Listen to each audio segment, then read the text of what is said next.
కేసీఆర్ కుటుంబంలో బట్టి విక్రమార్క గురించి చెప్పమంటే అవినీతి పరుడు కేటీఆర్, అనే రాహుల్ గాంధీకి అవకాశాలు అయితే రాలేదు. నరేంద్ర మోడీ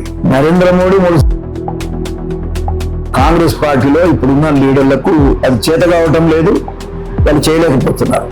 అది చాలా దురదృష్టకరం, చాలా బాధాకరం. ఇందిరాగాంధీని అనుకో, రాహుల్ గాంధీ అనుకో, గతంలో గట్ల మీరు కొన్ని సందర్భాలలో బట్టి విక్రమార్క లంచగొండి అని ఏమంతా నీకు ఇబ్బంది వస్తుందని ఈ పోలీసు అంత పెట్టుకొని నువ్వు బతుకుతున్నావు కదా, లోపల చిలకలాగా దరిద్రం కాకపోతే అంబేద్కర్ ఇటువంటి విషయాన్ని ఆయన ఏ రకంగా న్యాయం మాదిగలకి లేదు. తెలంగాణలో మాదిగల సత్తా ఏమిటో చూపించడానికి ఈ మాదిగ మహాశక్తి, మాదిగల విలువ ఏమిటో చూపించడానికి ఈ మాదిగ మహాశక్తి. ఎవరికి కూడా ఎవరు మమ్మల్ని ప్రేమించకపోయినా మాకు ఎదురొచ్చినా మేము ఖచ్చితంగా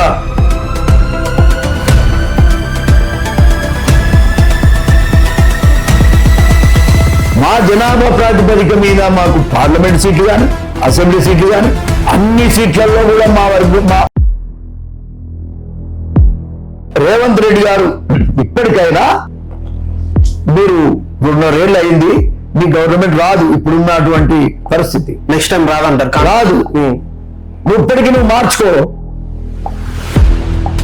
ఇవన్నీ తప్పులు ఉన్నాయి. ఇది చూసి ఊర్వలేక పాపం వాళ్ళు ఏం చేయాలో తోచక చివరికి పిల్లలు పెట్టుకోవచ్చు. సిగ్గుండాలి. ఏ రాజకీయ పార్టీ కూడా చేయని పని ఆ పిల్లలు చూశారు, దెబ్బలున్నది తిన్నారు. ఈ దేశం కోసం వాళ్ళు త్యాగం చేశారు, ఈ ప్రభుత్వాన్ని నిలదీశారు, ఈ ప్రభుత్వం అవినీతిని బయట ప్రపంచాన్ని చెప్పగలిగారే. ఆ బాధనంతా కూడా ఇవాళ నా ప్రజల ముందుకు చెప్తా ఉన్నారు. తప్పకుండా రాబోయే కాలంలో మాదిగలు చెప్పినట్టే రాజకీయాలు నడిచే విధంగా నేను ఖచ్చితంగా చెప్పాను కదా తమ్ముడు, నా జీవితం ఇది ఏమనుకోవాలి, రెడ్ల రాజ్యంలో మాదిగలకు బతుకు లేదనుకోవాలి. సీఎం రేవంత్ రెడ్డి గురించి ఒక్క మాటలో చెప్పాలంటే ఏమని చెప్తారు? రేవంత్ రెడ్డికి వచ్చిన అవకాశాన్ని ఆయన హాయ్ నమస్తే, వెల్కమ్ టు A6 స్టూడియోస్. నేను మీ ఆదేశ్. ఈరోజు మనతో పాటు మాజీ మంత్రివర్యులు, అనేక సందర్భాలలో దళితుల కోసం నేనున్నా, నా జాతి కోసం నేను కొట్లాడతా అని అంటూ ముందు నడిచే వ్యక్తి. ఆయన ఎవరు ఏంది అనేది గట్ల ఆయన మాటలనే తెలుసుకుందాం. ఉమ్మడి ఆంధ్రప్రదేశ్ ఉన్నప్పుడే ఆయన 6 సార్లు ఎమ్మెల్యే, ఎంతో మందిని తలదన్నుకుంటూ నిలబడ్డ వ్యక్తి. ఆయన ఎవరు ఏంది అనేది ఆయన మాటలలో తెలుసుకుందాం. అన్నా నమస్తేనే. తమ్ముడు బాగున్నారా? బాగున్నాను అన్నా, మొత్తానికైతే ఈ కొత్త గవర్నమెంట్ కాంగ్రెస్ ప్రభుత్వం వచ్చినాక తెలంగాణ ఎట్లా ఉందంటారు? ఇది తుంటను ఎత్తేసి మొద్దునెత్తుకున్నట్టు గంత పెద్ద మాట అన్నారు.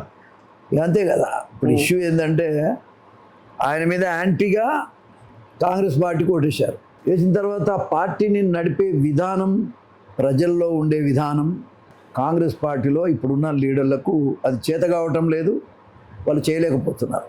అది చాలా దురదృష్టకరం, చాలా బాధాకరం. ఏ ఆశలతోనైతే పేద ప్రజలు కాంగ్రెస్ పార్టీకి ఇందిరాగాంధీని అనుకో, రాహుల్ గాంధీని అనుకో, సోనియా గాంధీని అనుకో నమ్మి ఓట్లేశారో వాళ్ళ ఆశయాలకు భిన్నంగా ఈ ప్రభుత్వం ముందుకు సాగుతూ ఉంది. కాబట్టి మరి యాక్చువల్గా చెప్పాలంటే ఏమి కొత్తదనం ఏమున్నది అన్నట్టే జనం మధ్యలో ఉన్నటువంటి సందర్భం. సరే అన్న, ఇవన్నీ తర్వాతకి మాట్లాడుకుందాం. మీరు గతంలో ఉమ్మడి ఆంధ్రప్రదేశ్ ఉన్నప్పుడే 6 సార్లు ఎమ్మెల్యే, 2 సార్లు మినిస్టర్. మీ రాజకీయ ప్రస్తావన గురించి మాట్లాడమంటే ఏమని చెప్తారు? జీవితంలో ఒక ఆశయం, ఒక ఆదర్శవంతమైనటువంటి రాజకీయాలు చేయాలని రాజకీయాల్లోకి వచ్చాం. ఎన్టీ రామారావు గారి దయ వల్ల ఒక అవకాశం నాకు వచ్చింది. అవకాశంలో 5 సార్లు గెలిచాను, ఒకసారి ఇండిపెండెంట్గా కూడా గెలిచాను. అవును. న్యాయం కోసం, ధర్మం కోసం, ప్రజలకు సేవ చేయాలనేటువంటి తపనతోనే రాజకీయాల్లోకి వచ్చాం. కానీ దురదృష్టం ఏంటంటే ఇప్పుడున్న ప్రభుత్వాలు కానీ, నాయకులు కానీ ఏ కొద్ది మందో తప్ప మెజారిటీ 99% అయితే ప్రజలకు సేవ చేసేదానికంటే పెట్టిన పెట్టుబడి ఎట్లా దిద్దాం, ఏ రకంగా డబ్బులు సంపాదించుకుందామని డబ్బులు వెంబడి పరిగెత్తున్నారే తప్ప ప్రజల కోసం పనిచేయాలనే ఆలోచన ఏ ఒక్క నాయకుడికి లేదు. నీతిమంతుడు ఒక్కడు కూడా లేడని చెప్పగలుగుతారు.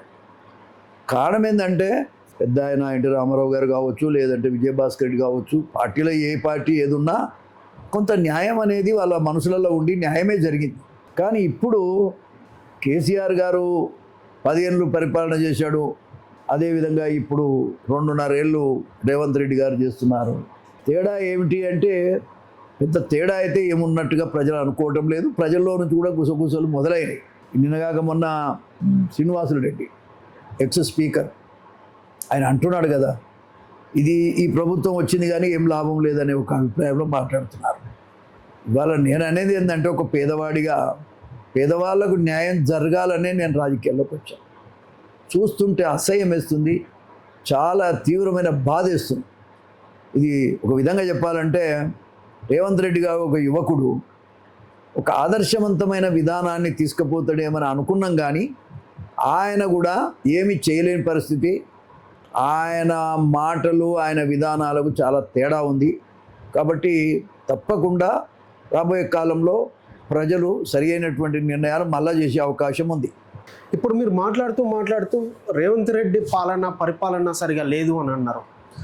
ఒకవేళ ఉండాలి అని అనుకుంటే మీ వర్షన్లో ఎట్లా ఉంటే బాగుంటుంది అని అంటారు? పేదల పక్షాన ఉండాలా, పేదల పక్షాన ప్రభుత్వం ఉండాలి, అంతే తప్ప ఇవాళ ధనికుల పక్షాన భూములు చూడండి. ఇప్పుడు అసైన్డ్ భూములన్నీ కూడా మెయిన్గా ఎస్సీలు, ఎస్టీలు, బీసీలు, పేదవాళ్ళు, ఈ భూములన్నీ కూడా ఒక కాలంలో ఇచ్చిన భూములన్నీ ప్రభుత్వాలు లాగేసుకున్నాయి. అవును, నెక్స్ట్ అదే క్వశ్చన్ అడుగుదాం. మన రావిరాల విషయం చూసుకుంటారు. కరెక్ట్. రావిరాలకు నేను వెళ్ళి చూస్తే 135 ఎకరాల భూమి వాళ్ళు ఎప్పుడో 50-60 ఏళ్ళ కింద గవర్నమెంట్ పనికిమాలిన భూములన్నీ దళితులు, ఎక్కడైనా పనికిమాలిన భూములన్నీ దళితులకు ఇచ్చేస్తుంటారు. అక్కడ కూడా ఇచ్చారు. ఆ భూములు ఇప్పుడు పెరిగినటువంటి డెవలప్మెంట్లో భాగంగా ఆయన ఆ భూములకు వాల్యూ వచ్చింది. ఆ భూములను తిరిగి వాపసు తీసుకొని పెట్టుబడిదారులకు, పెద్ద పెద్ద కోటీశ్వరులకు, పెద్ద పెద్ద కాంట్రాక్టర్లకు ఇచ్చారు. ఏం లాభం అది? ఇప్పుడు పనికిమాలిన అని ఇస్తుంది, పనికి వచ్చేటప్పటికి మీరు వాపసు తీసుకుంటారు. అది ఎంతవరకు న్యాయం? అది అదే భూమిని వాళ్ళకే ఇస్తే వాళ్ళే ఒక ఇండస్ట్రీ లాగా దాన్ని నడుపుకొని వాళ్ళు కూడా లక్షాధికారులు అయ్యేవాళ్ళు, కోటీశ్వరులు అయ్యేవాళ్ళు కదా. అటువంటి భూమిని తీసుకోవడమే కాదు, 10 కోట్లు కంపెన్సేషన్ కింద ఇస్తామని చెప్పారు. ఇస్తామని చెప్పినటువంటి 10 కోట్ల రూపాయలు ఇప్పటికీ 5 ఏళ్ల నుంచి ఆఫీసుల చుట్టూ తిరుగుతున్నారే కానీ వాళ్ళు దళితులు ఒక్క పైసా రావట్లేదు. దీనికి బట్టి విక్రమార్క ముఖ్యమంత్రి, అది డిప్యూటీ సీఎం, ఆయన లాంటి వాళ్ళు ఒక ఎస్సీ వాడు డిప్యూటీ సీఎం ఉండి కూడా దళితుల భూములు గుంజుకోవడమే కాక ఇస్తామన్న కంపెన్సేషన్ కూడా ఇవ్వకపోవడం ఎంతవరకు కరెక్ట్? దాన్ని రివ్యూ చేసి తప్పు అని చెప్పే ధైర్యం లేదు రేవంత్ రెడ్డికి. లేదంటే మరి ఆ మంత్రి మీద యాక్షన్ తీసుకునేటువంటి ఇది లేదు. ఒక డిప్యూటీ సీఎం అంటే ఆల్మోస్ట్ సీఎంఏ. ఆ స్థాయిలో ఉన్న పెద్ద మనిషి దళితుడై ఉండి వాళ్ళ డబ్బులు ఇక్కడనే కాదు మొత్తం రాష్ట్రంలో ఉన్నటువంటి దళితుల అసైన్డ్ భూములు అన్నీ కూడా ఇదే పరిస్థితికి వచ్చాయి. అదేవిధంగా భూదాన్ భూములు కూడా ఉన్నాయి. ఈ భూదాన్ భూములు కూడా ప్రజలకు ఇచ్చినటువంటి భూములు ప్రభుత్వం ఇలా వాపసు తీసుకుంటా ఉన్నది. హైదరాబాద్లో చాలా భూములు, పేదోళ్ళ భూములన్నీ కూడా పెత్తందారులు, అవి విలువ పెరిగినాయి కాబట్టి 10వ పరకో ఇచ్చి వాళ్ళని బయటికి పంపించేసి బలవంతంగా కూడా బయటికి పంపిస్తున్నారు. ఇది చాలా బాధాకరమైన, దుఃఖకరమైనటువంటి విషయం. కాబట్టి నేనేమంటా అంటే ఆ భూములన్నిటి విషయంలో కూడా రాబోయే కాలంలో కొట్లాడటానికే ఈ మాదిగ మహాశక్తి అనేది నేను పెట్టినటువంటిది సందర్భంగా తెలియజేస్తా ఉన్నా. ఓకేనా, ఇప్పుడు మీరు బట్టి విక్రమార్క ప్రస్తావన తీసుకొచ్చారు కాబట్టి ఈ క్వశ్చన్ అడుగుతున్నా. గతంలో గట్ల మీరు కొన్ని సందర్భాలలో బట్టి విక్రమార్క లంచగొండి అనే పదం గట్ల వాడిరు అనుకుంటా. అది ఎంతవరకు నిజం? అసలు ఆ సందర్భం ఎందుకు వచ్చిందంటే, ఇప్పుడు మీరు అతను దళితుడు, అంబేద్కర్ ఆశయాలకు తగ్గట్టు ఉండాలి. ఆయన పెద్ద బంగ్లాలో ఏదైతే గడిలను కేసీఆర్ ఇచ్చారో అదే గడిలో పోయి ఉన్నాడు. అంటే ఈయన ఏమనుకోవాలి, మనం ఆయన ఇంట్లోకి పోవాలంటే పర్మిషన్ తీసుకోవాలి. ఆయన ఇంటికి పోవాలంటే పర్మిషన్ తీసుకొని పోవాలి. రెండోది చెప్పులు బయట వదిలేసి సెల్ ఫోన్ బయట పెట్టేసి పోవాలి. ఏమంతా ఆయనకు అభద్రతాభావం ఉంది? ఒక దళితుడికి ఏమంతా అభద్రతాభావం ఉంది?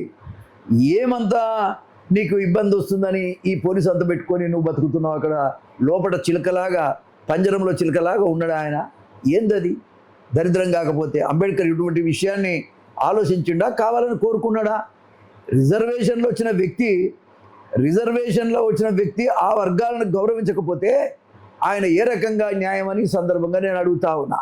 ఆయనకు సిగ్గుంటే వెంటనే బయటికి రావాలి ఆ ఇంట్లో నుంచి. రెండోది 10%, 20%, 30% బిల్లును బట్టి వాళ్ళు డబ్బులు వసూలు చేస్తున్నారు. ఇది అందరు దేశమని చెప్తున్నారు, నేను చెప్పుడు కాదు, ప్రజలంతా చెప్తున్నారు. ఇలా తెలంగాణలో నువ్వు ఎవరిని అడిగినా బిల్లు రావాలంటే బట్టి విక్రమార్క కుటుంబానికి 10% ఇస్తే తప్ప బిల్లు రావట్లేదు. ఇది నేను చెప్పిన మాట కాదు. నిన్న కాక మొన్న ఒక లేడీ ప్రసన్న అని ఆమె హెల్త్ డిపార్ట్మెంట్లో పనిచేసింది. ఆమెకు 40 కోట్ల రూపాయలు రావాలి. వాటి కోసమని పోయి అడిగితే, వాళ్ళ ఇంట్లో అడిగితే ఆయన భార్య, బట్టి విక్రమార్క భార్య, మరి 10% ఇస్తే తప్ప బిల్లు ఇవ్వలేమని చెప్పింది. ఓపెన్గా చెప్పింది. కాబట్టి ఇంత సిగ్గులేని పరిస్థితి దళిత కుటుంబంలో పుట్టిన బట్టి విక్రమార్క చేయటం బాధాకరం. ఇప్పుడు చాలామందికి దళితుల భూములు గుంజుకుంటున్నారు, కంపెన్సేషన్ ఇవ్వటం లేదు. ఒక రివ్యూ అన్న పెట్టాడా? అసలు ఈ దళితుల భూములు ఎన్ని తీసుకున్నాము, ఎందుకు ఎన్ని డబ్బులు ఇవ్వాలని ఒకసారన్న ఆలోచన చేశాడా? నలుగురు దళితులను పిలిచి ఈ రివ్యూ పెట్టాడా? అంటే ఏంటంటే డబ్బులు సంపాదించుకోవటమే పరమాధిగా పెట్టుకున్నటువంటి బట్టి విక్రమార్క ఆలోచన చేసుకోవాలి. ఆయన మారాలి అని నేను చెప్తున్నా. ఆయన ఏదైనా మీద నాకేం కోపం లేదు, కానీ ఆయన చేసే చర్యల వల్ల జాతి మొత్తం అవమానపడే విధంగా ఉంది, తల ఉంచుకునే విధంగా ఉంది. సిగ్గుతో తల ఉంచుకోవాల్సిన పరిస్థితి బట్టి విక్రమార్క చేస్తున్నాడు. అతను లంచగొండి అనేది నిన్నగాక మొన్న ఒక ఎంప్లాయీ చెప్పింది, రిటైర్డ్ ఎంప్లాయీ. అంటే మనిషి సిగ్గుతో బతకాలి, విలువలతో బతకాలి, కానీ సిగ్గు లేకుండా బతికేటోడి బట్టి విక్రమార్క అనేది నాకున్నటువంటి అభిప్రాయం.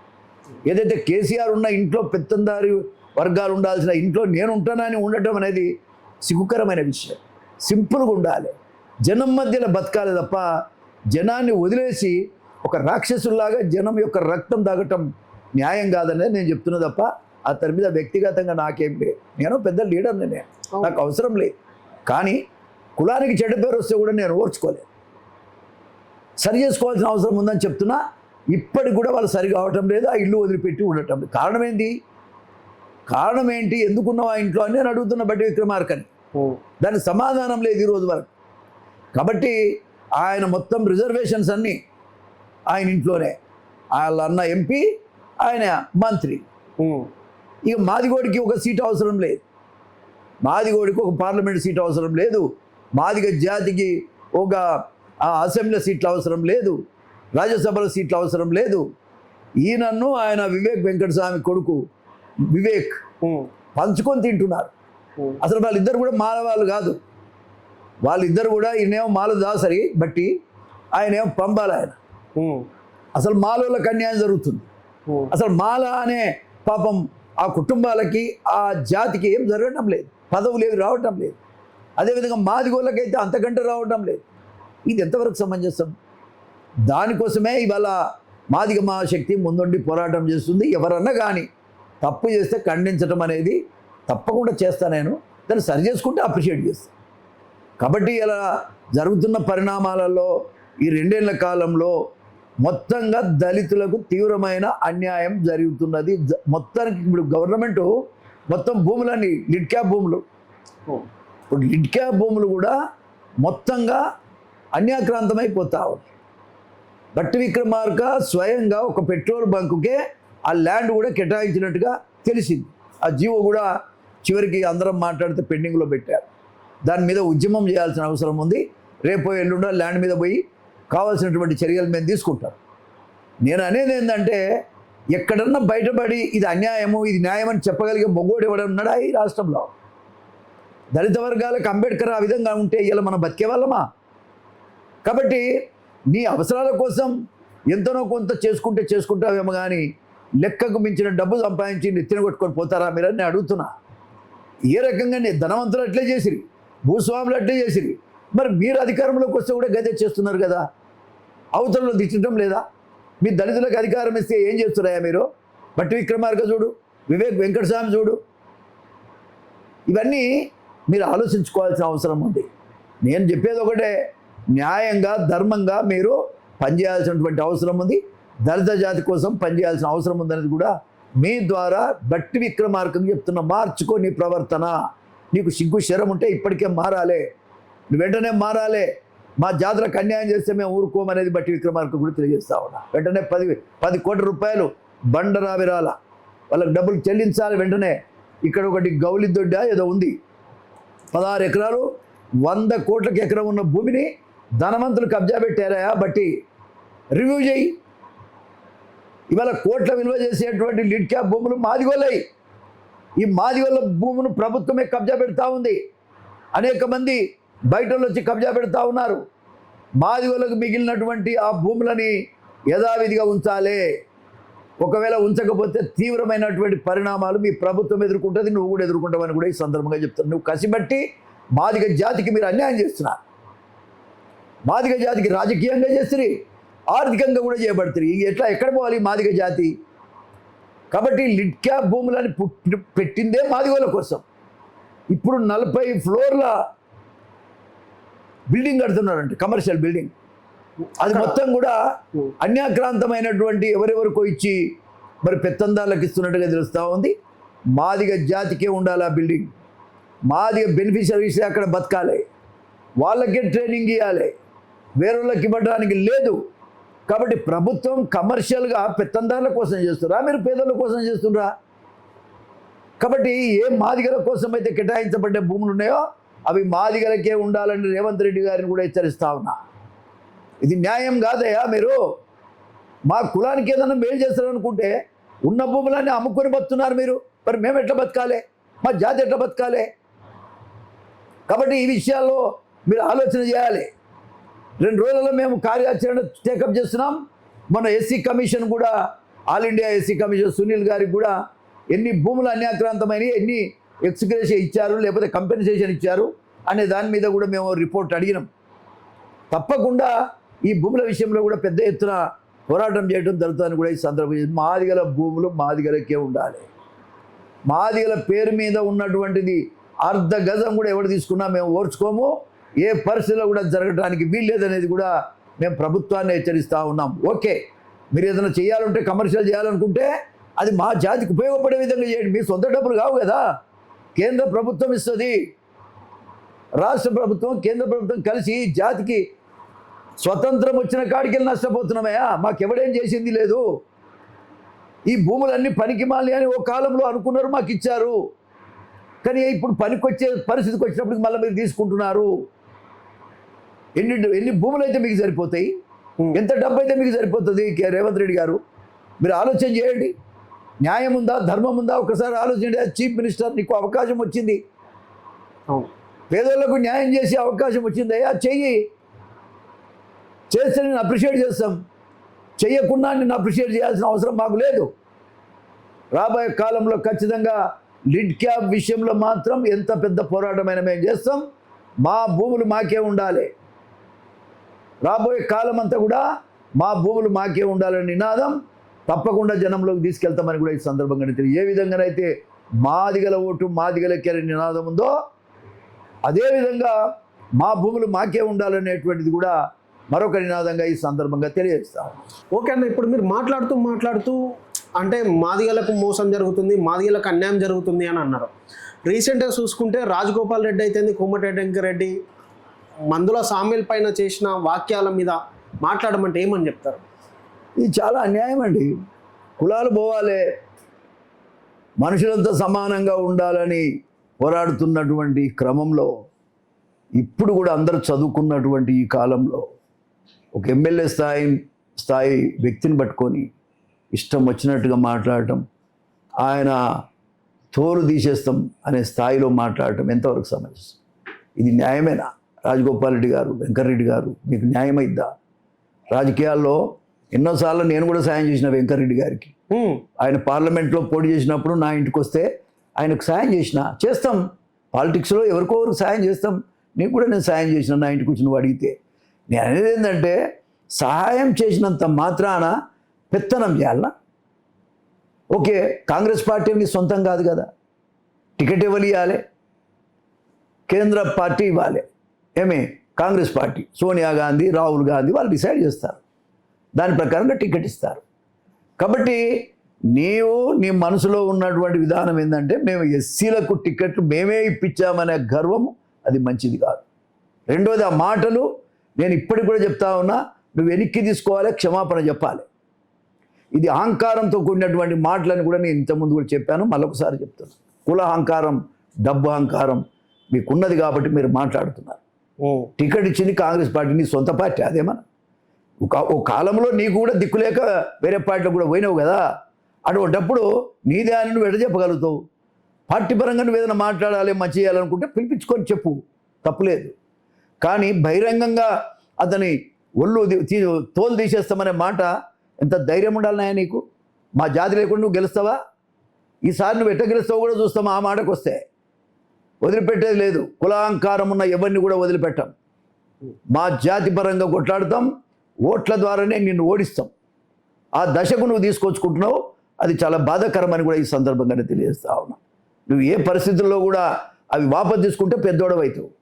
నువ్వు వాపసు తీసుకోకపోతే రాజకీయంగా మాదిగలు నిన్ను రాజకీయ బొంద పెడతారు. అంతవరకు చెప్తాను అన్న. ఓకే అన్న, ఇంత పెద్ద రాజకీయ ప్రస్తావం ఉన్న మీకు ఇవాళ మాదిగ మహాశక్తి ఎంఎంఎస్ పెట్టాల్సిన సందర్భం ఎందుకు వచ్చిందంటారు?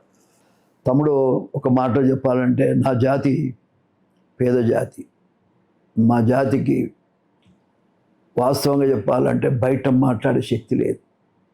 పేదవాళ్ళు, అమాయకులు. ఈ అమాయకత్వంలో అనేక విధాలుగా నష్టపోతున్నారు. ఒక మాటలో చెప్పాలంటే స్వతంత్రం వచ్చిన కాడికి వెళ్ళి మాకు రావాల్సిన వాటా రిజర్వేషన్, ముందే రిజర్వేషన్ అది. ఆ రిజర్వేషన్లో కూడా 70 లక్షలు ఉన్నటువంటి మాదిగలకు ఒక్క సీటు కూడా ఈ కాలంలో కూడా ఇవ్వలేదంటే మీరు అర్థం చేసుకోండి. స్వతంత్రం వచ్చిన కాడికి వెళ్ళి కూడా జి వెంకట స్వామి మాదిగలకు అన్యాయం చేస్తూనే వచ్చాడు. ఆయన 6 సీట్లు పార్లమెంట్ ఉంటే 6 కారు మాలోళ్ళకి ఇచ్చాడు ఆయన. మరి మేము ఎటు పోవాలి? అట్లా ఇవ్వడమే కాక ఒక ఎన్టీ రామారావు వచ్చిన తర్వాతనే మాదిగలకు న్యాయం జరిగింది. మాదిగలు అనే పేరు బయటికి రావటం ఒక ఎన్టీ రామారావు దయ. ఆ మహనీయుడు వాస్తవంగా చెప్పాలి అన్ని కులాలను సమానంగా చూసినటువంటి మహనీయుడు ఎన్టీ రామారావు. దాంట్లో పెరిగినోనే నేను కూడా. నేను అనేది ఏంటంటే ఈ జాతిని మొత్తం తొక్కేసే ప్రయత్నం జరిగింది గతంలో కూడా. తెలుగుదేశం పార్టీ ఎన్టీ రామారావు వచ్చినాకనే ఈ కులానికి, మాదిగ జాతికి ఒక బాట ఒక బాట ఏర్పాటు చేసినాడు. వాళ్ళకు మార్గం ఏర్పాటు చేసినాడు. వాళ్ళకు కూడా రాజకీయ చైతన్యం ఇచ్చి, పోస్టులు ఇచ్చి, చదువుకున్న వాడికి టికెట్ పోషించిన వ్యక్తి ఒక ఎన్టీ రామారావు. దానివల్లనే తప్ప ఎవడు మాకు చేసింది ఏమి లేదు. ఇందిరాగాంధీ గారు కానీ వాళ్ళకు చెయ్యాలని ఉన్న కింద ఉన్న నాయకులు, కాంగ్రెస్ పార్టీ నాయకులు మా దగ్గర రానియలేదు. కారణం ఏంటంటే అప్పట్లో కూడా జి వెంకట స్వామి ఆ పార్టీలో ఉండి పెద్ద నాయకుడు ఆయన. కానీ ఆయన కేవలం తన వరకు చూసుకున్నాడు, తన పిల్లల వరకు చూసుకున్నాడే తప్ప ప్రజల కోసం ఆలోచించినటువంటి పరిస్థితి లేదని సందర్భంగా నేను తెలియజేస్తా ఉన్నా. అందుకని మరి ఎట్లా నిన్నగా ఎప్పుడో జరిగినాయి అంటే జరిగినాయి. మరి ఇప్పుడు 3 సీట్లు ఉంటే 3 సీట్లు కూడా మాదిగలకి లేదు. తెలంగాణ వస్తే ఏదో జరుగుతుంది, ఏదో ఉద్ధరించబడతామని మాదిగలంతా ముందుకు వచ్చి పోరాటం చేసినారు, అనేక సమ్మెలు చేసినారు, అనేక మంది చచ్చిపోయినారు. మరి ఇటువంటి వర్గానికి ఒక్క సీటు కూడా రాలేదంటే నాలాంటి సీనియర్ నాయకుడిని ఎలా ఓర్చుకోవాలి? నా జాతికి జరుగుతున్న అన్యాయం, మొత్తం నా కులాన్నే రాజకీయంగా బొందబెట్టే ప్రయత్నం జరుగుతూ ఉంది. కుట్రను మరి ఏ విధంగా ఛేదించాలనో ఆ విధంగా ఛేదించాలంటే ఖచ్చితంగా నేను ముందుకు రావాలనే ఉద్దేశం కింద నా కులం కోసం, నా జాతి కోసం, రాబోయే తరాల కోసం, నా వయసున్న బిడ్డల కోసం వాళ్ళు ఫైటర్స్గా ముందుకు రావాలనే నేను ఈ యొక్క మాదిగ మహాశక్తిని ఏర్పాటు చేయడం జరిగింది. నేను నా జీవితం ఏందో, నా త్యాగం ఏందో అందరికీ తెలుసు. మచ్చలేని మనిషిని నేను, నీతికి నిజాయితీకి మారు పేరుగా బతికిన మనిషిని మోత్కుపల్లి నరసింహుడు. కాబట్టి ఇవాళ నేను కాక ఇంకెవరు చేస్తారు? ఏదో రకంగా నేను కూడా పెద్ద మనిషిని అవుతా ఉన్నా. కాబట్టి రాబోయే కాలానికి ఒక న్యాయం చేయాలంటే నా జాతి కోసం నేను బతకాలనే ఒక అభిప్రాయం కిందనే నేను ఈ మాల కులస్తుడు. ఇప్పుడు సపోజ్ చుండూరులోకి ఇన్సిడెంట్ అయింది. మాల వాళ్ళను సుమారుగా మరి 10-15 మందిని ఊచకోత కోసినారు. కట్టలు కట్టి చంపినోళ్ళను నరికి మరి కొన్ని సంచుల్లో పెట్టి మరి కాలువలో పడేసినారు. వాళ్ళ గురించి ఒక నా కొడుకు మాట్లాడలే. మోత్కుపల్లి నరసింహులు మాదిగ బిడ్డ చచ్చిపోయింది మాలోళ్ళు. 6 రోజులు ఆమెను యాజ్ ఎమ్మెల్యేగా అసెంబ్లీలోనే నేను ఆమెను నిరాదీక్ష ప్రకటించాను ఈ అన్యాయాల మీద. అసెంబ్లీలోనే ప్రకటించాను నేను. అప్పుడు జనార్దన్ రెడ్డి చీఫ్ మినిస్టర్ ఉన్నాడు. అసెంబ్లీలో ప్రకటించి దళితులం అనే దాని మీద నేను ఫైట్ చేశా. నా దళిత మాల సోదరులకు అన్యాయం జరిగిందని ఒక ఎమ్మెల్యేగా అసెంబ్లీలో అప్పుడున్న ప్రభుత్వాన్ని నిలదీసి నేను ఏడ్చి నేను ఆమె నిరాదీక్ష ప్రకటించాను. మరి ఇవాళ మాకు అన్యాయం జరుగుతుంటే మాల సోదరులు ఒక్కలైనా అరే మా సోదరులు మాదిగలకు అన్యాయం జరిగింది ఒక్కడన్నా మాట్లాడకపోవటం నాకు చాలా బాధేస్తుంది. అయితే ఈ కులాన్ని నేను కూడా వదిలిపెడితే దీనికి దిక్కు లేకుండా పోయేటట్టుందనే ఒక అభిప్రాయం కిందనే నేను ఈ మాదిగ మహాశక్తిని పెట్టడం వచ్చింది తప్ప వేరేది కాదు. ఒక్క మాల సోదరుడు అయినా ఇది అన్యాయం జరిగింది 3కు 3 మనం ఎట్లా తీసుకుంటాం, మాదిగలకు ఇవ్వకుండా ఇది ఎంతవరకు న్యాయం అని అనలేకపోయినారు కదా. మీరు అనగలిగితే నేను ఇది పెట్టేవానే కాదు. కాబట్టి ఇప్పుడు నా జాతినన్నా ఏకం చేయాలనే వాళ్ళకు రాజకీయ చైతన్యం కల్పించాలి. ఎమ్మెల్యే టికెట్ కానీ, ఎంపీ టికెట్ కానీ, రాజ్యసభ కానీ, లోకసభ కానీ, ఆ కౌన్సిల్లో కానీ, కార్పొరేషన్లలో కానీ మా శక్తి ఏమిటో చూపిస్తాం. మా ఓట్లు ఎక్కువ ఉన్నాయి కదా. గవర్నమెంట్ ప్రకటించింది ఏమని, మాదిగలే అత్యధిక శాతం ఉన్నారని ప్రకటించింది. మా అత్యధిక శాతం ఉన్నటువంటి మాదిగల ఓట్లని మేము ఎవరికి వేస్తే వాడే గెలుస్తాడు కదా. లేదు అవసరమైతే మేము పోటీ చేస్తాం కదా. ఇది ఒక రాజకీయ శక్తిగా ఎదగాలనేదే నా ఉద్దేశం. ఈ రాజకీయ శక్తిగా ఎదిగి రాబోయే తరం బిడ్డలు, ఇప్పుడున్న యువకులు కొంతమంది ఎమ్మెల్యేలు కావాలి, నా బిడ్డలు కొంతమంది ఎంపీలు కావాలి, కొంతమంది కార్పొరేషన్ చైర్మన్లు కావాలి, రకరకాల రాజకీయ పదవులలో ఉంటే తప్ప మాదిగ జాతి బాగుపడే పరిస్థితి లేదు. ఈ జాతి గురించి మాట్లాడినోడు లేడు. కాబట్టి ఇంతకాలంగా వర్గీకరణ కోసం కొట్లాడింది నేను. మందకృష్ణ తమ్ముడిని కూడా ముందర పెట్టి నడిపించింది నేను. జైల్లో పడితే ఏడ్చింది నేను. అతను బయటికి రావడానికి కొట్లాడింది నేను. ఏనరా ఏదైతే వర్గీకరణ కోసం అసెంబ్లీలో ఫైట్ అయితే ఒక కేసు కూడా కాకుండా బయటికి తెప్పించింది నేను. అసెంబ్లీలో ఫైట్ చేసింది నేను. రెజల్యూషన్ పాస్ చేయించింది నేను అనే ఈ మోత్కుపల్లి నరసింహులు గారు అందరి కోసం బతికిండు. ఇవాళ కూడా నా జాతి కోసం నేను ఎంత ఫైట్ అయినా చేయడానికి సిద్ధంగా ఉన్నాను. నాకు జాతి ముఖ్యం. ఈ జాతి సుఖపడుతుంటే సంతోషంగా ఉంటే మనం కూడా సంతోషం. కానీ ఈ జాతిని తొక్కేస్తుంటే చూస్తూ ఊరుకోలేను కదా నేను. కాబట్టి నేనేమంటున్నా అంటే ఎవరి కోసమైనా ఫైట్ చేసే మోత్కుపల్లి నరసింహులు ఇవాళ కనీసం నా జాతిని కూడా నేను కాపాడుకోవాల్సిన అవసరం ఉందని నేను ముందుకు వచ్చాను. నేను అందరి వాడిని. కానీ ఇప్పుడున్న పరిస్థితుల్లో రాజకీయంగా ఎవరికి అధికారం ఉంటే వాళ్ళే బతున్నారు. ఇవాళ రెడ్లు ఉన్నారయ్యా, వాళ్ళ దగ్గర అధికారం ఉంది కాబట్టి ఖజానా డబ్బంతా వాళ్ళే వాడుకుంటున్నారు, వాళ్ళ కోసం, వాళ్ళ కులం కోసం. కమ్మలు ఉన్నారు, వాళ్ళ కోసం, వాళ్ళ కులం కోసం. అదేవిధంగా మన వెలుమలు వచ్చారు, వాళ్ళ కోసం, వాళ్ళ కుటుంబాల కోసమే వాడుకుంటున్నారు. మనకేమో బిచ్చమేసినట్టు పెన్షన్లు, లేదంటే రేషన్ కార్డులు, లేకపోతే ఇల్లు, ఇటువంటి చిన్నవి మనకు బిచ్చమేస్తున్నారు. మరి మనమే అధికారంలో ఉంటే ఈ పరిస్థితి రాదు కదా. ఆ ఖజానాలో ఉన్న డబ్బు మన జాతి కూడా కొంత వస్తుంది కదా. అది రావాలంటే మనం ముందుకు రావాలి. మన ఓటు, మన మాదిగల ఓటు మాదిగల వేసుకోవాలి. మన శక్తి ఎంతో చూపిస్తే కదా అవతలోడు భయపడేది. ఇదేమి కర్రలు కత్తులు తీసుకొని కొట్టాల్సిన అవసరం. ఓటు విలువ మనలోకి తెలియక మనల్ని అవమానపరుస్తున్నారు. ఏమని తెలుసా, ఇప్పుడు పరిపాలించే నాయకులంతా ఏమంటారంటే మాదిగోళ్ళకు వాళ్ళు ఒకటి గారు, వాళ్ళు ఏం చేసుకోలేరు అనే కదా. మనం 3 మనకు రానివ్వలేదు. 3 పార్లమెంట్ సీట్లు ఉంటే ఒక్క సీటు కూడా మనం రాలేదంటే సిగ్గుతో తలంచుకోవాల్సిన అవసరం, చాలా బాధాకరం. కాబట్టి మాదిగల సత్తా ఏమిటో చూపించడానికే ఈ మాదిగ మహాశక్తి, మాదిగల విలువ ఏమిటో చూపించడానికే ఈ మాదిగ మహాశక్తి. ఎవరికి కూడా భయపడేది లేదు. 70 లక్షల మంది మేమే ఉన్నాం. మా ఓట్లతోనే ఎవడైనా అధికారంలోకి వస్తాడు. కాబట్టి మా ఓటు మేమే వేసుకొని మీ సంగతి ఏందో చూస్తాం. మమ్మల్ని ఎవడు ప్రేమిస్తే వాడిని ప్రేమిస్తాం. ఎవడు మమ్మల్ని ప్రేమించకపోయినా మాకు ఎదురొచ్చినా మేము ఖచ్చితంగా పోరాటం చేస్తాం, వాళ్ళని ఎదుర్కొంటామనే మాట కూడా ఈ సందర్భంగా నేను తెలియజేస్తా ఉన్నా. ఏది ఏమైనా ఈ యొక్క రేపు ఎన్నికలు వచ్చే నాటికి మాదిగ మహాశక్తి ఒక శక్తిగా, ఖచ్చితంగా ఒక మహాశక్తిగా ఎదుగుతుంది. వీళ్ళందరికీ గుణపాఠం చెప్తారని కూడా ఈ సందర్భంగా నేను తెలియజేస్తా ఉన్నా. నేను ఊరుకునే ప్రశ్నే లేదు. నేను బస్సు కూడా తయారు చేయించుకుంటున్నా, ఒక బస్సు యాత్ర కూడా చేస్తా, అవసరమైతే నేను ఆ జనం మధ్యలోనే సస్తా. కానీ ఈ సమస్యను మా మాదిగోళ్ళు ఒక చిన్న మీటింగ్ పెట్టమంటే రేవంత్ రెడ్డి గారు తీరిక లేదండి. ఈ కులం కోసం ఒక మీటింగ్ పెట్టమని అడిగా నేను.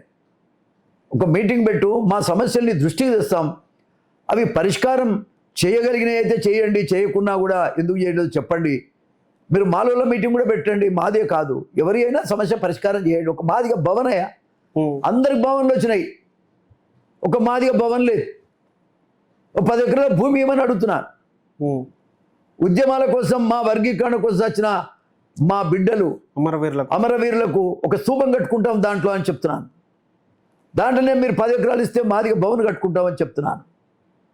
అమరవీరుల స్తూపం కట్టుకోవడమే కాక అక్కడ మా కులానికి సంబంధించినటువంటి అనేక విషయాలు, కార్యక్రమాలు మేము చేసుకోవడానికి, మా కులాన్ని చైతన్యం చేసుకోవడానికి ఆ వేదిక పనికొస్తుందని కూడా చెప్తున్నాను.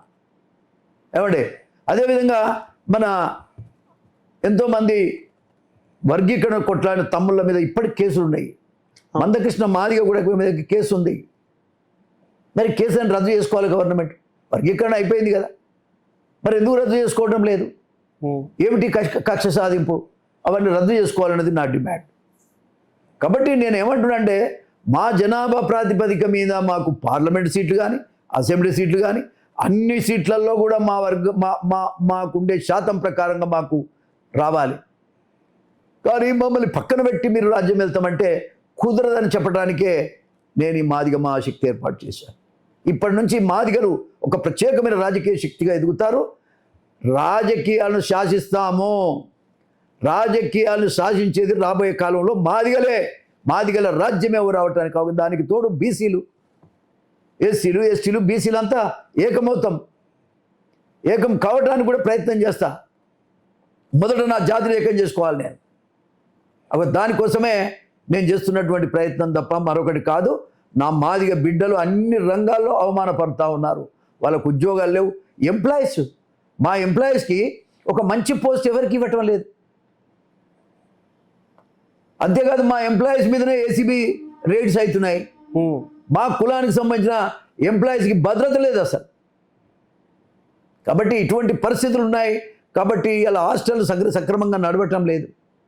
గురుకుల పాఠశాలలు ఎన్టీ రామారావు గారి చేత నేనే పెట్టించాను. ఆ కాలంలో నేనే పెట్టించాను. మొట్టమొదటి హాస్టల్ నేను పుట్టిన మండలంలో పెట్టుకున్నాను నేను, గురుకుల పాఠశాల రాజపేటలో. కాబట్టి ఇదంతా కూడా ఆ కాలం నుంచి కూడా అన్ని విషయాల మీద పోరాటం చేస్తున్న మోత్కుపల్లి నరసింహులు ఇవాళ నా కులం కోసం కూడా కొంత టైం ఇచ్చి పనిచేద్దామనేది నా కోరిక. మేము ఎవరిది సొమ్ము అడగడం లేదు. మా వాటా మాకు ఇవ్వమంటున్నాం, మా విలువలు మాకు కాపాడండి అంటున్నాం. మాకెవరి మీద కోపం లేదు. మీరు మా సమస్యలు పరిష్కారం చేస్తే మీకే, అందరం కలిసిపోదాం. కానీ ఈసారి మాత్రం భీకరమైనటువంటి యుద్ధం ఉంటుందని కూడా ఈ సందర్భంగా నేను తెలియజేస్తూ, ఏది ఏమైనా ఇప్పటికైనా పార్టీలు మారాలి, నాయకులు మారాలి. మీరు చేస్తున్నది ఏందా? ఒక్క రోజన్నా దళిత వర్గాల కోసం, పేద వర్గాల కోసం, వాళ్ళు జరుగుతున్న అన్యాయాల మీద ఒక్క రోజన్నా మాట్లాడినట్టు ఎక్కడ టీవీలో చూడలే. ఇంతసేపు భూములు, జాగలు మొత్తం ఇదే పంచాయతీ. ఎంతసేపు కబ్జా పెట్టిన లోనోడు ఎవడో చెప్పండి. 100 కోట్లు అంటే పెద్ద డబ్బు ఉన్నట్టు.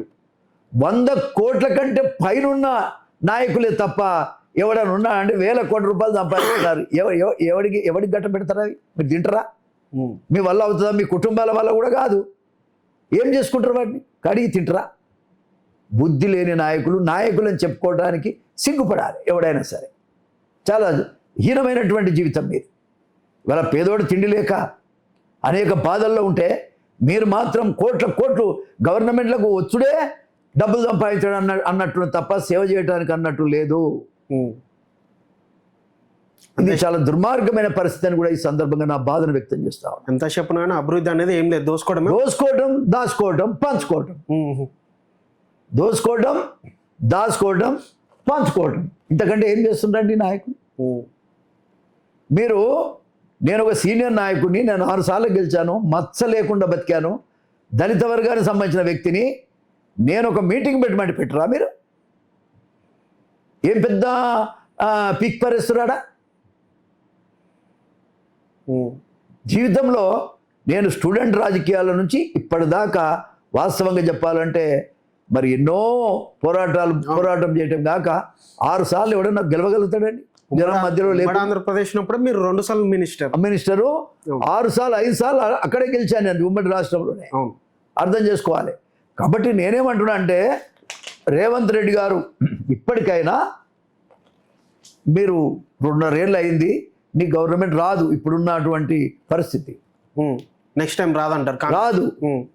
నువ్వు ఇప్పటికీ నువ్వు మార్చుకొని విషయాల మీద రివ్యూ పెట్టి ఎక్కడ నష్టం జరిగిందో ఆ నష్టాన్ని పూర్తి చేసుకో.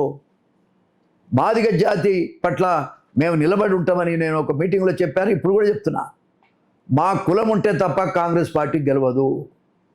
కాంగ్రెస్ పార్టీ ఇన్నేళ్ళు సర్వైవ్ కావటానికి మాదిగలే కారణం. ఇది నువ్వు అర్థం చేసుకో. మొదట వేసేవాడు ఓటేసేవాడు మాదిగా. నువ్వు వాళ్ళకి అన్యాయం చేస్తే నువ్వు ఎట్లా బతావండి? మీరు ఎట్లా బతారు రాజకీయంగా? ఎట్లా సాధ్యం? అది పార్టీ ఎట్లా బతుంది? నమ్మిన కాంగ్రెస్ హైకమాండ్ రాహుల్ గాంధీని, ఇందిరాగాంధీ, సోనియా గాంధీ అందరినీ మోసమే కదా మీరు చేసేది. కాబట్టి వాళ్ళకున్న ఆలోచన మేరకు కూడా పార్టీ నడవటం లేదు. కాబట్టి నేను ఒకటే మాట చెప్తున్నా, మీరు మాదిగలను పిలవండి, మీటింగ్ పెట్టండి, మాలోళ్ళను పిలవండి, మీటింగ్ పెట్టండి. వాళ్ళకైనా వీళ్ళకైనా అందరికీ న్యాయం చేయండి. విన్నరా? ఈ బట్టి విక్రమార్క లాంటి అవినీతి పరుని వెంటనే తీసేయండి. మీకు సాధన ఇదా చెయ్యి. అట్లా చేస్తే మనగాడం అనిపించుకుంటావు. కానీ కరప్షన్ ఫెలోస్ని అంతా పెట్టుకొని మరి ఏ విధంగా పార్టీ మళ్ళీ అధికారంలోకి వస్తుంది? పార్టీ అధికారంలో అంటే కొంత నీతన్నా ఉండాలి కదా ఎక్కడో దగ్గర.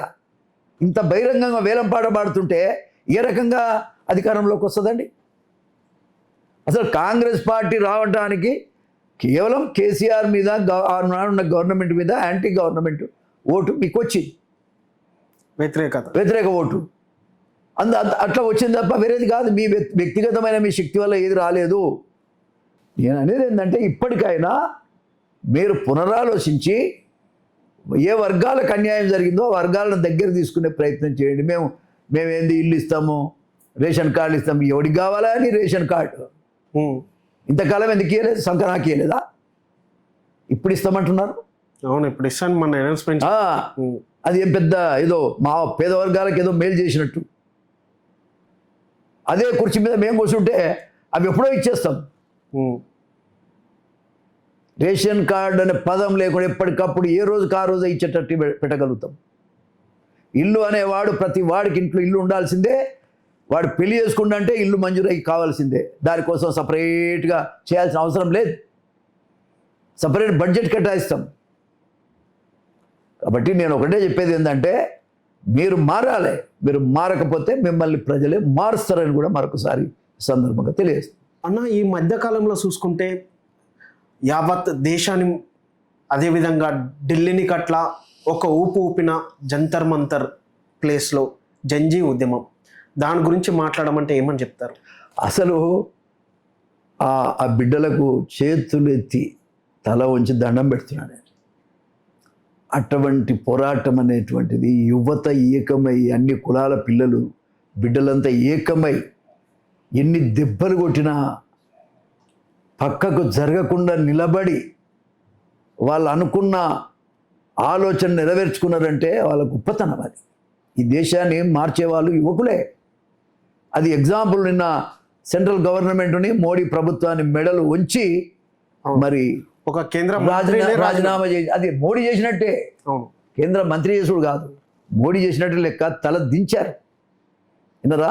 కాబట్టి అది ఎవరి వల్ల సాధ్యమైంది అంటే యువత వల్లనే సాధ్యమైంది. ఇక్కడ కూడా నాయకులు, కేంద్ర ప్రభుత్వానికి నేను ఒకటే విజ్ఞప్తి, అసలు ఎలక్షన్ కమిషన్ ఏం చేస్తుంది? ఇన్ని డబ్బులు ఎన్నికల్లో ఖర్చు పెడుతుంటే మీరు ఏం చేస్తున్నారు? అవసరమా? ప్రజలు ఎవరిని కావాలంటే వాడిని ఎన్నుకుంటారు కదా. మరి ఎందుకు ఈ డబ్బులన్నీ ఖర్చు పెడుతున్నారు? ఎందుకు ఎలక్షన్ కమిషను ఎవరు డబ్బులు ఖర్చు పెట్టి జనాన్ని ప్రలోభ పెట్టినా వాడిని వెంటనే ఎన్నికల నుంచి ఎందుకు బహిష్కరించటం లేదు? వాడు పోటీ చేయకుండా అనర్హత ఎందుకు ప్రకటించటం లేదు? ఎందుకు లాలూచి పడుతున్నారు? ఇది లాలూచి కాదా? ఇది అన్యాయం కాదా? అసలు ఈ దేశంలో ఒక నీతివంతమైన పరిపాలన, ప్రజాస్వామ్యయుతమైనటువంటి పరిపాలన, ప్రజలు కోరుకున్న పార్టీలు ముందుకు వచ్చేటట్టుగా ఎందుకు లేవు? ఇవాళ ఎందుకు ఇప్పుడే కొన్ని లక్షల మంది పిల్లలు రోడ్ల మీదకి వచ్చారు? ఎందుకు వచ్చారంటే ఇవన్నీ తప్పులు ఉన్నాయి. ఇన్ని చూసి ఓర్వలేక పాపం వాళ్ళు ఏం చేయాలో తోచక చివరికి పిల్లలు బయటకు వచ్చారు. సిగ్గుండాలి. ఏ రాజకీయ పార్టీ కూడా చేయని పని వాళ్ళు చేశారు. ఏ రాజకీయ పార్టీ కూడా చేయని పని ఆ పిల్లలు చేశారు. ఎన్ని దెబ్బలన్నది తిన్నారు. ఈ దేశం కోసం వాళ్ళు త్యాగం చేశారు. ఈ ప్రభుత్వాన్ని నిలదీశారు. ఈ ప్రభుత్వం అవినీతిని బయట ప్రపంచాన్ని చెప్పగలిగారే, మేము నిలబడుతున్నాం, మీరు కనుక సక్రమంగా లేకపోతే మీ సంగతి చూస్తామన్న స్థాయిలో ఇవాళ ఆ పిల్లలు ముందుకు వచ్చి ఫైట్ చేశారు. ఒక కుర్రోడు అభిజిత్ ప్రకటన చేస్తే దేశమంతా కదిలింది. ఇవాళ బీజేపీ ప్రభుత్వానికే గిరకాటంలో పడ్డది. రేపు ప్రభుత్వం వస్తుందా రాదా అనే పరిస్థితుల్లో భయపడుతున్నారు. ఈ ఉద్యమంతో పతనం స్టార్ట్ అయింది బీజేపీ గవర్నమెంట్ది కూడా. కాబట్టి మార్పులు చేయాలి వాళ్ళు. కుల వ్యవస్థ మీద మార్పులు చేయాలి వాళ్ళు. ఎలక్షన్ కమిషన్ సమూలంగా మార్పులు చేయాలి వాళ్ళు. అది గొప్పతనం. మహిళా బిల్లు ఆనే పెట్టుకున్నారు, డీలిమిటేషన్ బిల్లు ఆనే పెట్టుకున్నారు. ఏమండి? కాబట్టి ఏది సక్రమంగా చేయక జనాన్ని అనేక రకాలుగా ఇబ్బంది పెడుతున్నారు. ఏం చేయాలో సతమతమైనటువంటి ప్రజలు ఇవాళ వాళ్ళ మనోభావాన్ని ఇలా బయట పెట్టుకోగలిగిన పరిస్థితి ఆ ఉద్యమం ద్వారా బయటకు వచ్చింది. తలంచుకొని వాస్తవంగా మంత్రి కాదు, మోడీ గారు రాజీనామా చేయాలనేమో. నేను అనేది ఏంటంటే నీతి నిజాయితీ కూడా ఉండాలి. మోడీ చేయాలని చేయొచ్చు, ఆయన చేయగలుగుతాడు. ఆయన ఎందుకు చేయలేకపోతున్నాడు? మరి చేయాలి కదా. ఎలక్షన్ కమిషన్ మార్చాలి. 3 సార్లు ప్రధానమంత్రి అయినటువంటి వ్యక్తి మరి మార్చలేకపోతే ఎవడు మార్చాలి? కాబట్టి నేనేం కోరుకుంటున్నా అంటే, ఇంకా మాట్లాడాలంటే చాలా విషయాలు ఉన్నాయి, కానీ నేను వాటిలోనికి పోను. కానీ మరి దేశం మారాలంటే మొదట ఎన్నికల సిస్టమ్ మారాలి. ఈ అవినీతి మారాలి. ఈ కోట్ల డబ్బు ట్రాన్సాక్షన్ మారాలి. కాబట్టి ఎవడు ప్రజల కోసం బతుకుతాడో, ఎవరి కోసం పనిచేస్తాడో, ప్రజల కోసం పనిచేస్తాడో వాడు రాజకీయాల్లో లేకుండా పోతున్నాడు. అవినీతి పరుడు ముందుకు వస్తున్నాడు. ఈ విధానం కూడా పోవాలి. ఈడ్చి తన్నాలే ఈ వ్యవస్థలో ఉన్నటువంటి కొంతమంది దుర్మార్గులను. అప్పుడే ఈ వ్యవస్థ బాగుపడుతుంది. కాబట్టి రాబోయే కాలంలో పేద ప్రజలు రాజ్యాధికారంలోకి రావాలి. రాజ్యాధికారంలో భాగస్వామ్యం లేని కులాలన్నీ నిర్వీర్యం అయిపోతాయని అంబేద్కర్ చెప్పాడు. కాబట్టి ఇవాళ రాజ్యాధికారంలోకి రావాలంటే పేద ప్రజలు ముందుకు రావాలి. పేద ప్రజలకు అవకాశం వచ్చే విధంగా ప్రభుత్వాలు పనిచేయాలి. కులాల కోసం పనిచేసుకుంటున్నారు, వాళ్ళ కుటుంబాల కోసం ఈ పార్టీలు పనిచేస్తున్నాయి. ఇది మంచి పద్ధతి కాదు. కాబట్టి నేను ఏమంటా అంటే ఖచ్చితంగా ఈ వ్యవస్థలో మార్పులు జరగాలి. ప్రజాస్వామ్యయుతంగా ప్రభుత్వాలు ఏర్పడమే కాక అసలు లీడర్ అంటే నిర్వచనం చెప్పగలుగుతారండి వీళ్ళు? లీడర్ అంటే సార్ త్యాగాలు చేసినవాడు లీడర్, భోగాలు చేసినవాడు లీడర్ అయితే చెప్పండి. భోగాలు చేసేవాడు, నిత్యం పైసల కోసం ఆలోచించే వెధవ ఆ లీడర్ ఎట్లయితే ఒక చందా కూడా అడగకుండా ఎమ్మెల్యే కాగలిగిన వ్యక్తి ఒక మోత్కుపల్లి నరసింహులు 6 సార్లు గెలిచాను. విషయం ఏంటంటే ఏదో మన అవసరాల కోసమో లేకపోతే అప్పటికున్న అవసరాల కోసమో ఏదో జరిగితే జరగవచ్చు, కానీ అసలు మనిషి రాజకీయాలకు వచ్చుడే డబ్బు కొరకు అన్నట్టుగా బతికితే ఎట్లా? ఇది ఏ రకంగా న్యాయం చేయగలుగుతారు? వాళ్ళు లీడర్ ఎట్లయితారు? లీడర్ మీనింగ్ తెలియని విధవలంతా లీడర్లు అయిపోతున్నారు. కాబట్టి నేను ఏమంటున్నా అంటే తప్పకుండా ఈ రాష్ట్రంలో మార్పు జరగాలి. అది మాదిగల ద్వారానే సాధ్యం. అది మాదిగ జాతి ద్వారానే సాధ్యం. ఇప్పటిదాకా మేము బానిసలుగా బతుకులేక కానీ ఇప్పటి నుంచి రాజ్యాధికారం చేయగలిగిన రాజులుగానే బతకాలనుకుంటున్నాను. నేను ఎప్పుడు కూడా ఎవరికి తలంచి బతకలే. ఒక ఎన్టీ రామారావే నాకు ఆ శక్తిని ఇచ్చిండు. కాబట్టి నమ్మిన పార్టీని కూడా మనం మోసం చేయొద్దు. ఇక్కడ తెలుగుదేశం అయితే లేదు, కాంగ్రెస్ పార్టీ వాళ్ళ అధిష్టానం ఇచ్చిన అవకాశాలని మీరు దుర్వినియోగం చేస్తున్నారు. న్యాయం కాదు. వినవా? కాబట్టి నేను ఏమంటా అంటే తప్పకుండా రాబోయే కాలంలో మార్పు కావాలి. ఆ మార్పు దిశలోనే, మార్పు కోసమే ఈ మాదిగ మహాశక్తి పనిచేస్తుంది అనేటువంటిది మరొకసారి. ఇప్పటికే మేము అన్ని జిల్లాలు తిరుగుతున్నాం. కరీంనగర్ పోయాను, పెద్దపల్లి పోయాను, అదే రకంగా నిజామాబాద్ పోయాను, అదే రకంగా సూర్యాపేట పోయాను, అదేవిధంగా మహబూబాపేట పోయాను. ఇట్లా అన్ని జిల్లాలు నేను తిరుగుతూ ఉన్నాను. ఎక్కడ పోయినా నా జాతి పిల్లలంతా ఎగబడి వస్తూ ఉన్నారు. ఒక ఉప్పెనలాగా మారేటువంటి అవకాశం ఉంది. వినవా, మనసులో ఎంతో బాధ ఉంది. ఆ బాధనంతా కూడా ఇవాళ నా ప్రజల ముందుకు చెప్తా ఉన్నారు. తప్పకుండా రాబోయే కాలంలో మాదిగలు చెప్పినట్టే రాజకీయాలు నడిచే విధంగా ముందుకు సాగుతాం. మాదిగ మహాశక్తి అంటే ఎందుకు చూపిస్తాం. అన్ని వర్గాలను కూడా కలుపుకొని ముందుకు పోతాం. మాకు ఎవరి మీద కోపం లేదు. చైతన్యం కావటమే మా లక్ష్యం. అనుకున్నది సాధించడమే మా లక్ష్యం. మా భూములు మాకు కావాలి. మా ఓటు మేమే వేసుకుంటాం. మాదిగల ఓటు మాదిగలకి అనే నినాదం మా ఏకైక నినాదంగా ఈ సందర్భంగా తెలియజేస్తాం. ఓకే అన్న, చివరిగా ఒక ప్రశ్న.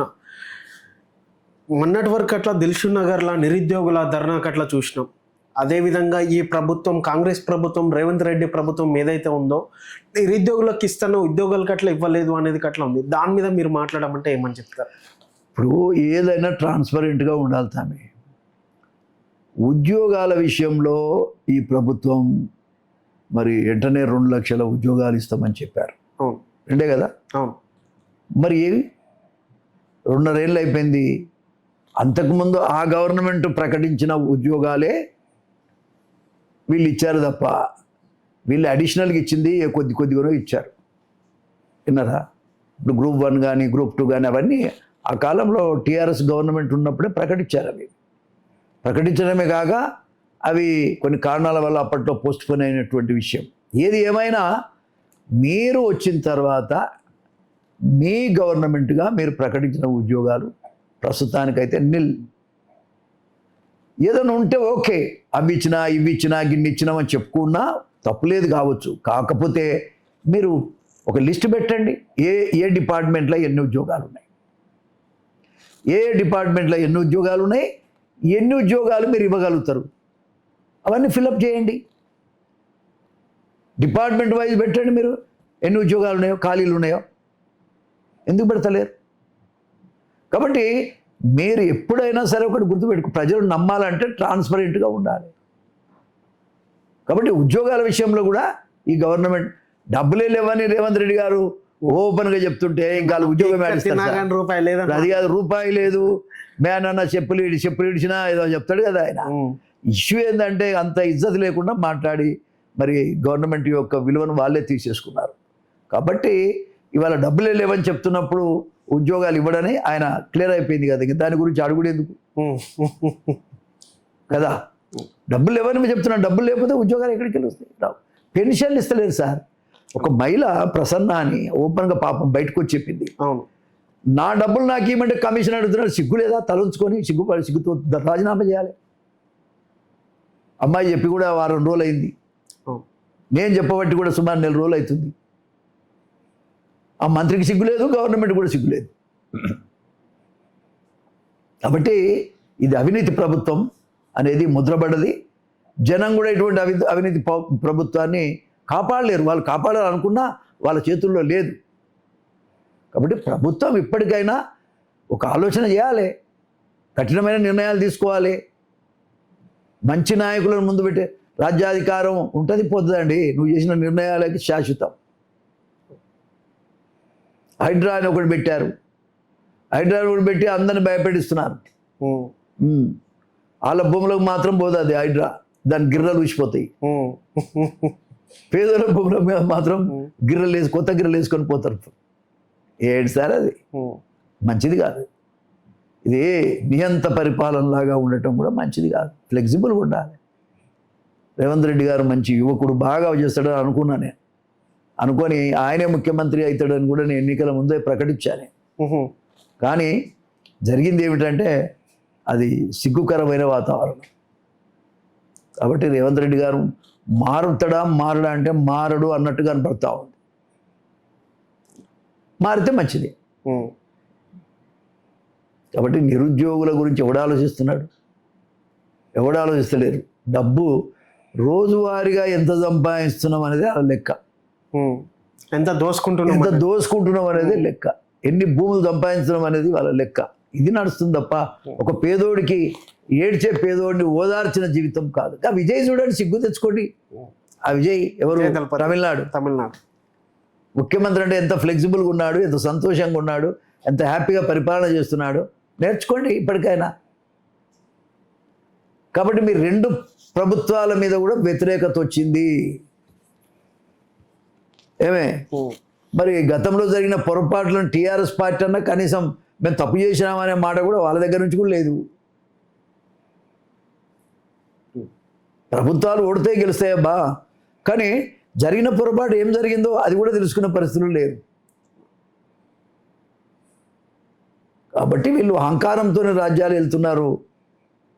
వాళ్ళు ఓడిపోతే వాళ్ళు ఫెయిల్ అయితే మాకు వస్తుంది, వీళ్ళు ఫెయిల్ అయితే వాళ్ళకు వస్తుంది అనే అభిప్రాయం తప్ప సర్వీస్ చేసి ప్రజల మెప్పు పొందే ప్రయత్నం చేయటం లేదు.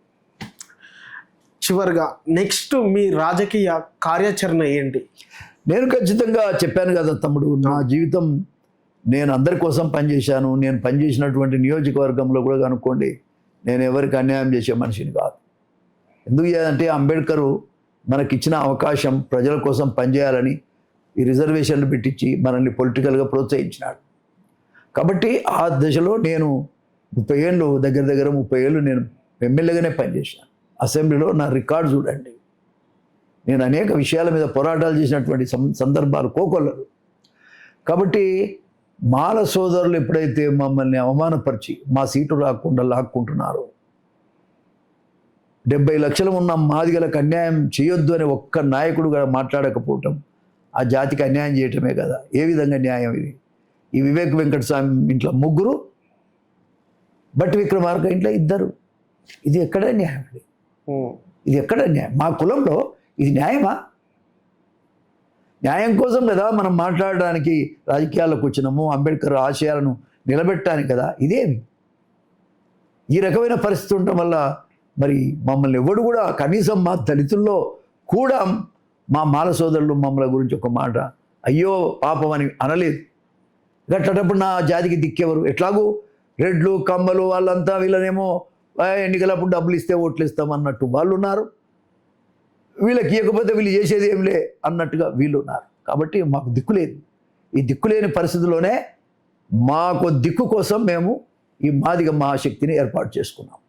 ఈ మాదిగ మహాశక్తి ద్వారానే రాబోయే కాలంలో ఏ ప్రభుత్వాలన్నా బతకాలన్నా మా ఓటుతోనే బతకాలే. మాదిగ శక్తి ముందుండి రాజకీయాలను శాసిస్తుందని కూడా నేను ఈ సందర్భంగా తెలియజేస్తా ఉన్నా. మాదిగలదే రాజ్యం వస్తుందని కూడా ఈ సందర్భంగానే తెలియజేస్తాను. ఇప్పుడు అసెంబ్లీలో ఉన్న మీ మాదిగ ఎమ్మెల్యేలు ఏ విధంగా పనిచేస్తున్నారు అని అనుకుంటారు? నేను చూస్తారు కదా, ఇప్పుడున్న ఎమ్మెల్యేలు అంటే సామెలు ఎట్ట తిట్టారు చూస్తారు కదా. ఇప్పుడు ఇది ఏమనుకోవాలి? రెడ్ల రాజ్యంలో మాదిగలకు బతుకు లేదనుకోవాలన్నా, కులహంకారం మరి ఏ విధంగా పెరిగిపోతూ ఉందనుకోవాలన్నా అర్థం కాని పరిస్థితి. కాబట్టి ఈ పరిస్థితులలో ఎమ్మెల్యేలు మరి ఏం మాట్లాడగలుగుతారు, వాళ్ళు ఏం చేయగలరు? అందుకే నేను అనేది మన రాజ్యం మనకు రావాలి, మన స్వతంత్రం మనకు ఉండాలి, బానిసలుగా బతకొద్దు, రాజులుగా బతకాలి. అవసరమైతే మనం 10 మందికి సహాయం చేసే స్థితిలో బతకాలి తప్ప ఈ బానిసలుగా బతకాల్సిన అవసరం లేదు. చిన్న మీటింగ్ పెట్టమంటే మాదిగోళ్ళది చిన్న మీటింగ్ పెట్టలేని పరిస్థితి. మాదిగ జాతికి కోసమే మాట్లాడే మాట మరి అలా రేవంత్ రెడ్డి గారు మాట్లాడలేకపోతున్నారని కూడా ఈ సందర్భంగా నేను తెలియజేస్తా ఉన్నా. కాబట్టి మాదిగ ఎమ్మెల్యేలు కూడా ఆలోచించాలి. వాళ్ళు కూడా తప్పకుండా వాళ్ళు ఆలోచిస్తారు. రాబోయే కాలాన్ని వాళ్ళే నడిపిస్తారు. మరి ఎవరు నడిపిస్తారు? అందరు నడిపించాలని కోరుకుంటున్నా. ఈ పరిస్థితుల్లో మందకృష్ణ మాదిగను కానీ మా మాదిగ జాతికి సంబంధించిన అన్ని ఆర్గనైజేషన్స్కు నేను రిక్వెస్ట్ చేస్తున్నాను, రండి తమ్ముళ్ళు, మనకి ఇంతకంటే మంచి అవకాశం రాదు. ఇంకా 2 ఏళ్ళు ఉంది. ఈ గవర్నమెంట్ ఫెయిల్ అయింది, ఆ గవర్నమెంట్ ఫెయిల్ అయింది. ఈ పరిస్థితిలో మనము గట్టిగా కావాల్సిన అవసరం ఉంది, స్ట్రాంగ్ కావాల్సిన అవసరం ఉంది. మనమే మరి రాజ్యాన్ని వెళ్ళేటువంటి పరిస్థితిలో మనం రావాల్సిన అవసరం ఉంది. మాదిగలు ఏకం కారు అనే నినాదం పెత్తందారులదైతే, ఏకమైతం మీ సంగతి ఏందో తేలుస్తామనే నినాదం మాదిగలది. దీన్ని అర్థం చేసుకోవాలి. చివరిగా వన్ వర్డ్ ఆన్సర్ అన్న, సీఎం రేవంత్ రెడ్డి గురించి ఒక్క మాటలో చెప్పాలంటే ఏమని చెప్తారు? రేవంత్ రెడ్డికి వచ్చిన అవకాశాన్ని ఆయన వాడుకోవటం లేదు, దుర్వినియోగం చేసుకుంటున్నాను. ఇది నాకు కేసీఆర్ కుటుంబంలో అంతమంది నాయకులు అవసరం లేదు. సరే, ఏ ఇంట్లోనైనా ఎవరో ఒకరు ఉంటారు, కానీ అంతమంది నాయకులు ఉండటం వల్లనే ఆయనకు నష్టం వచ్చింది, ఓడిపోయాడు. బట్టి విక్రమార్క గురించి చెప్పమంటే అవినీతిపరుడు, అక్రమార్కుడు. కేటీ అనే వ్యక్తి వాస్తవంగా అంతకుముందు ఆయన గురించి పెద్దగా తెలియదు, కానీ రాబోయే కాలంలో మరి ఎదిగే నాయకుడుగా ముందుకు సాగుతున్నట్టున్నాడు. ఆయన ప్రజలకు దగ్గరై బతికితే మంచిగా ఉంటుందన్న అభిప్రాయం. బండి సంజయ్ సరే, అతను ప్రెసిడెంట్గా ఉన్నప్పుడు కూడా బాగా చేశాడు, తర్వాత కూడా ఇప్పుడు సెంట్రల్ మినిస్టర్ అయ్యాడు. ఆయన ఆ పార్టీ పరంగా ఆయన బాగానే చేస్తున్నాడు. హరీష్ రావు కూడా మంచి మాస్ లీడర్, వినరా, మాస్ లీడర్. కాకపోతే ఏంటంటే వాళ్ళిద్దరు ముగ్గురు ఉండటం వల్లనే కేసీఆర్కు దెబ్బ తాకుతూ ఉంది, దానివల్ల నష్టపోతున్నాడు ఆయన. మోత్కుపల్లి నరసింహులు అనే వ్యక్తి సమాజంలో మార్పుల కోసమే అధికారంలోకి వచ్చిండు, ఆ మార్పుల కోసమే ప్రయత్నం చేస్తూ ఉన్నాడు. రాహుల్ గాంధీకి అవకాశాలు అయితే రాలేదు, అవకాశాలు వచ్చినప్పుడు మాట్లాడదాం. నరేంద్ర మోడీ 3 సార్లు ప్రధానమంత్రి కావడం చాలా గొప్ప విషయం. అతను ఒక విజన్ ఉన్న నాయకుడే. కాకపోతే ఆయన కూడా ఈ పెత్తందారుల చేతుల్లో ఇరుక్కున్నట్టు కనబడుతుంది. అందులో నుంచి బయటకు వచ్చి రివ్యూ చేసి వ్యవస్థలో మార్పులు, కుల వ్యవస్థ గురించి ఎన్నడూ మాట్లాడారు. ఒక్క మాట కూడా కుల వ్యవస్థ గురించి, కుల వ్యవస్థ పోవాలని కానీ మరొకటి కానీ బీజేపీ ప్రభుత్వం మాట్లాడదు. అదొకటే దళితుల్లో ఉన్న బాధ. అందుకని ఆ పార్టీకి మాదిగలు కానీ, మాలలు కానీ, దళితులు కానీ దూరంగా ఉన్నారు. ఆ ఒక్కటి కనుక క్లియర్ చేయగలిగితే, ఇప్పుడు ఇంతెందుకు క్రిస్టియన్స్కు, ఇప్పుడు వాళ్ళు మతం అనేది అది మానసికమైంది, ఎవరు నమ్మితే ఏముందండి. కానీ నువ్వు మంచి పని చేస్తే నిన్నే నమ్ముతారు కదా, నువ్వు అవకాశం ఇవ్వనప్పుడే వేరే దగ్గరికి పోతాడు కదా ఎవడైనా. కాబట్టి క్రైస్తవ మతస్థులందరూ కూడా వాళ్ళు ఎస్సీ హోదా లేకుండా ఉంటారని చెప్పడం అనేది అది దురదృష్టకరం. ఓకేనా, చివరిగా మా ఛానల్ ద్వారా ఈ తెలంగాణ ప్రజలకు, ఈ తెలుగు ప్రజలకు ఏం చెప్పాలనుకుంటారు? తెలంగాణ ప్రజలు ఏదైతే కోల్పోయినరో, 1200 మంది బిడ్డలను కోల్పోయినరు, చాలా దురదృష్టకరం, చాలా బాధాకరం. ఏ సామాజిక న్యాయం కోసం, సామాజిక తెలంగాణ కావాలని ఉద్యమకారులంతా అనుకున్నారో, అడిగినరో, దానికోసం బలైనరో, ఆ బిడ్డల మనస్సాక్షి ఆలోచన తగ్గట్టుగా పరిపాలన రాలేదు. పెత్తందారులకే వచ్చింది. అప్పుడైనా పెత్తందారులు ఉన్నారు అనుకున్నారు కదా, అంతకంటే ఎక్కువ మూర్ఖమైన పెత్తందారులు తెలంగాణలో ఉన్నారు. ఇది చాలా బాధాకరం. అందుకని నేను మొదటి నుంచి కూడా సామాజిక తెలంగాణ వీళ్ళు ఇవ్వరని చెప్పాను నేను మొట్టమొదట. కాబట్టి అట్లనే జరిగింది. ఇవాళ నేననేది ఏంటంటే తెలంగాణలో తెలంగాణ ప్రజలకు న్యాయం జరగలేదు, అంతకంటే ఎక్కువ దుర్మార్గమైన పరిస్థితులు ఇవాళ ఉన్నాయి తెలంగాణ వచ్చినాక. ఓకేనా, థ్యాంక్ యూ, మీ విలువైన టైం మాకు ఇచ్చినందుకు. Thank you very much. చూసిరు కదా ప్రజలారా, ఇది ఇవాళ ఇంటర్వ్యూ. ఈ ఇంటర్వ్యూ మీద మీ అభిప్రాయాలు కట్ల కింద కామెంట్ రూపంలో తెలియజేయండి. Thank you.